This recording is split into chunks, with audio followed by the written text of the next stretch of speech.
This is the Business Value Exchange, and I'm Helen Beckett, the Community Manager, and delighted to have with me today Jane McKenzie, who is Professor of Management, Knowledge and Learning at the Henley Business School. Welcome, Jane.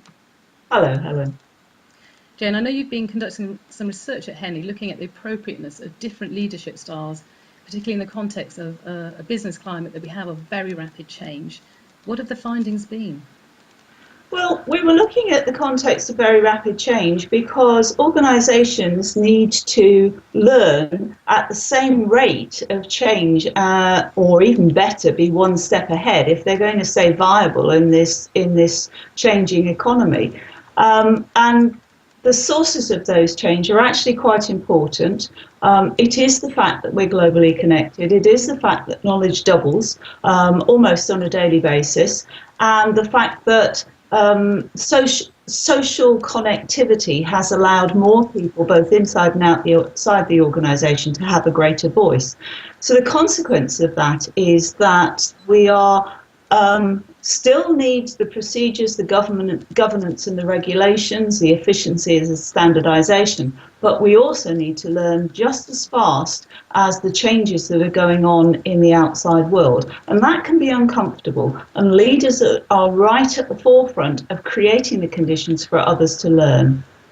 It's a tall order, isn't it, dealing with such complexity and leading through that.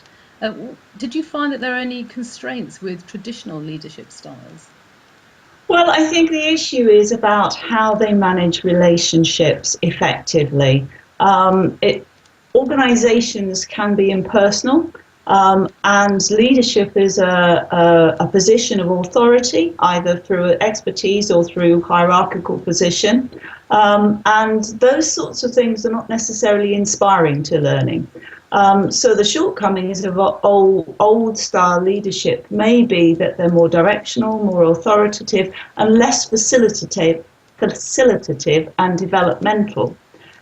The other issue is, of course, that short-term targets and delivery are priorities in the mind of many leaders.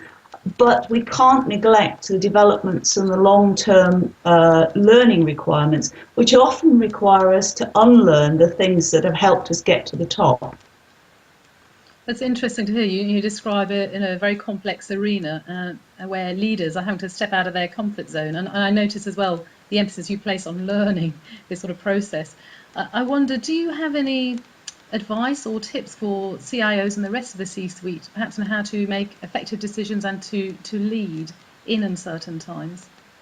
Yes, I think there are probably 3 or 4 pieces of advice. One is slow down.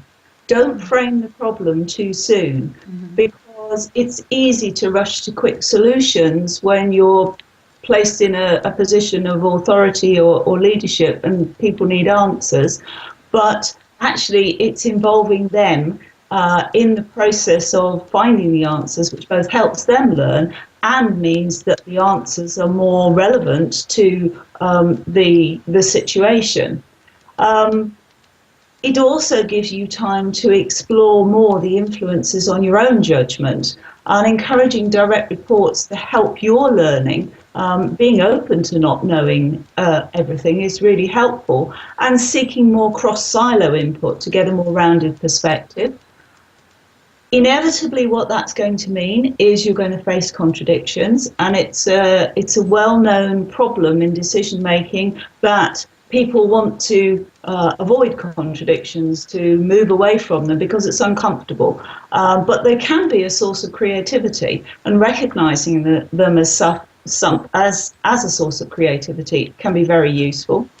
And the other thing, finally, is to change the style of working with other learners. So be aware that direct reports often defer quite unquestioningly to your authority as an expert leader. It may not be obvious, but they probably do.